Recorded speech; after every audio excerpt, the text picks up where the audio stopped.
Welcome. Uh, I'm proposing this course on environmental monitoring and instrumentation that has to be developed for UGC under MOOC program. So we must first know that why this environmental monitoring and instrumentation course is required actually. So as we all know that environmental monitoring encompasses of very vast range, and this uses lots of tools and instruments to measure the various environmental factors or parameters that actually help us to manage the environment and to protect the environment as well. So although under the environmental monitoring we used to usually measure air, water, soil, noise and other environmental factors, but as in this course we will be mostly focusing on the measurement of air, water and soil. So this is one of the very important topics that has to be covered in this one. The next question that comes to our mind that okay, there are lots of courses that are available on the internet platform or any other media. So why this course is needed, and the question lies that why we want to measure something. So as we know that if we talk today, Earth's atmosphere, almost every sphere of the Earth is polluted. And when we talk about the Earth's ecosystem, okay, and when we talk about the Earth's ecosystem, there are three very important components which are usually we deal with the day-to-day life, and these are air, water, and soil. Apart from we have ocean and glaciers and mountains. These are actually a bigger perspectives, and this is not mandate of this course. So we will be mostly focusing on the air, water, soil and noise monitoring. The things that becomes and why it is actually important, because we deal with these three important components in daily life every day, and which is actually very concerning for our health as well as the health of the ecosystem and the environment, and which is actually has changed a lot under the changing climatic conditions and anthropogenic scenarios.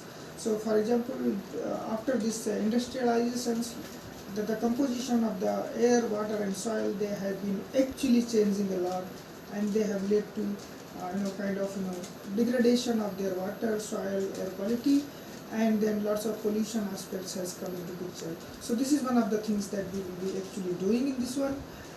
So what are the learning objectives and then outcome of the course actually?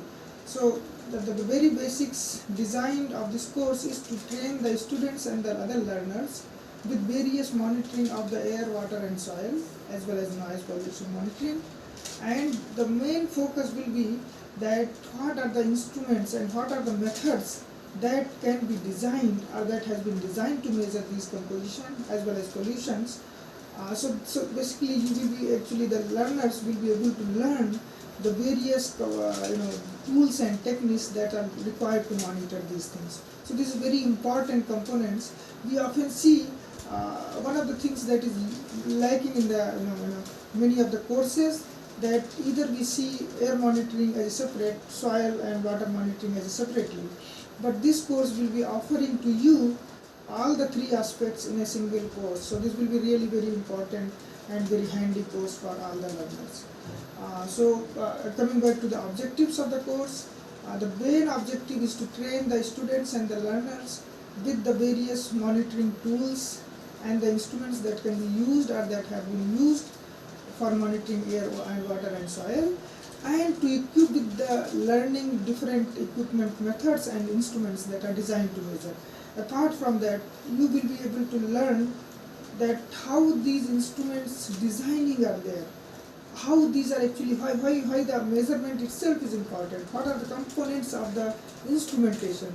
So for example, we need to know what are the detectors that are used, what are the sampling units that we have, how the samples are processed, how the samples can be made homogeneous, and then they can be used actually. So this becomes very important, and this has a very important industrial component, because this course is designed specifically for the students who want to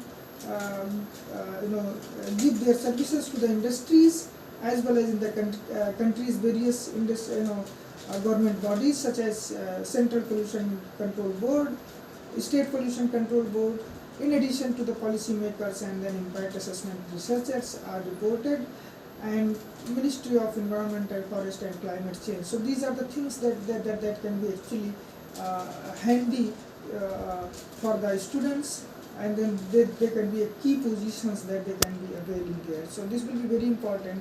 And then the industry component, because this is now this is the need of the hour, that how can we reduce the industrial pollution.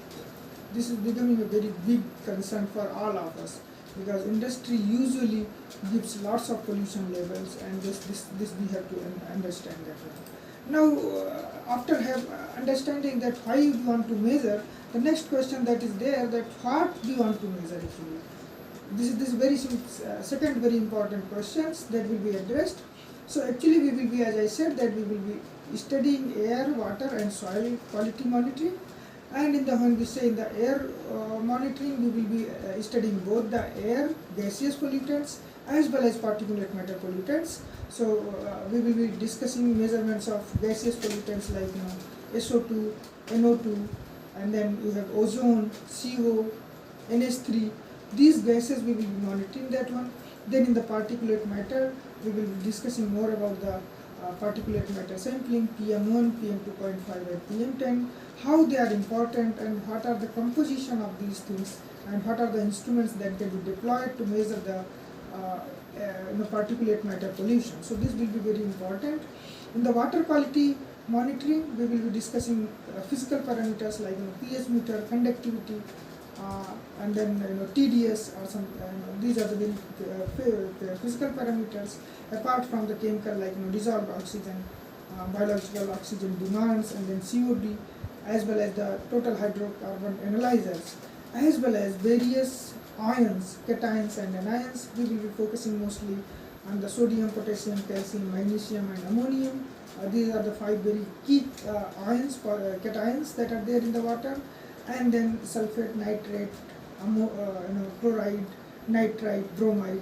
These are the things that we will be discussing how to measure this one, and they are really very important for us. So we will be discussing this one.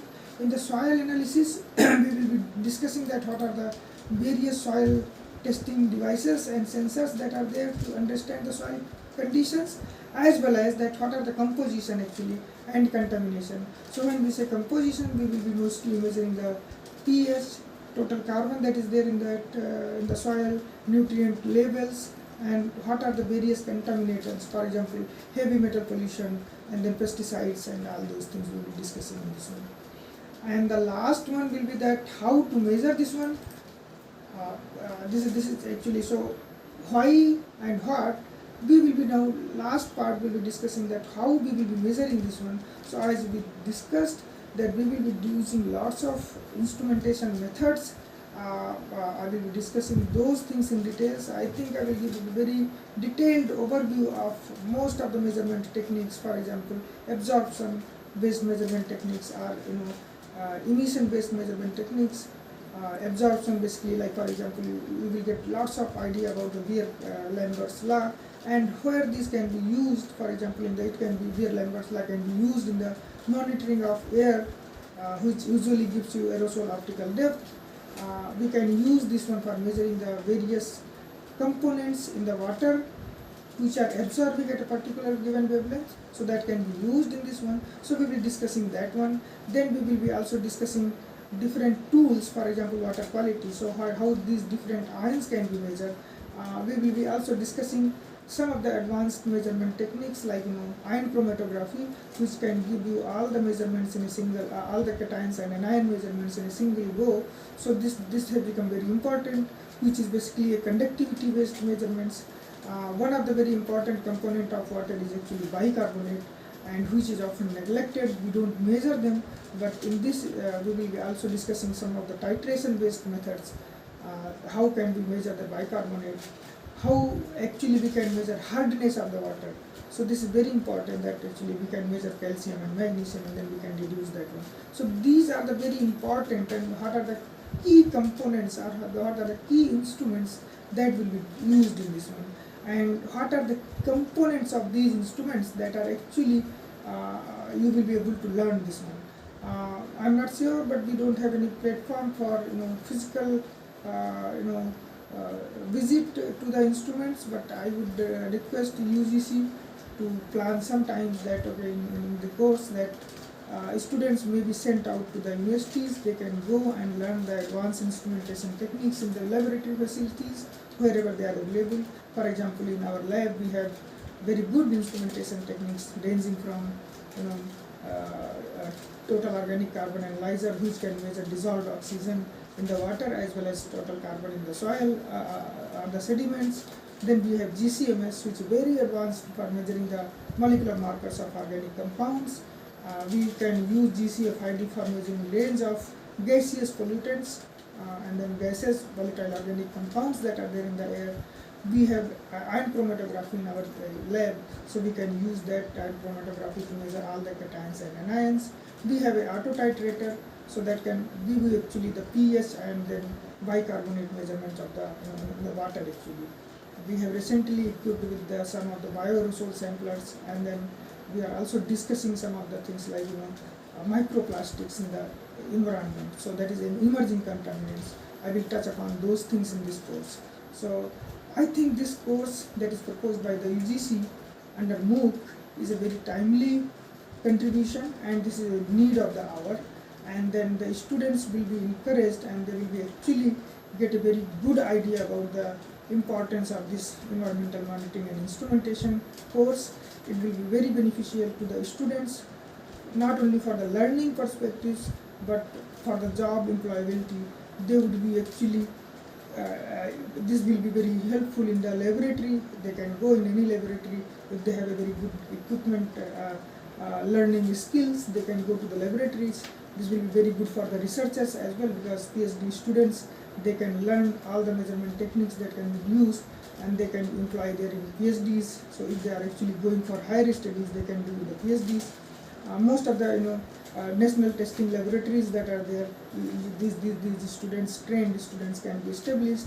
Apart from that one, that industry also needs a good kind of scientific temperament of students, which can actually give a very good idea about the pollution aspects. So rather than going to some other agencies, they can deploy there, and then they deploy there in the centers or the industries to monitor that, regularly monitor, because they can, if they are there, they can monitor their on daily basis and routine basis. So I think this course will be very handy for all the PG, UG, and then PhD students, as well as actually all the stakeholders who are actually related to the industries, and this will be very important and timely course for them.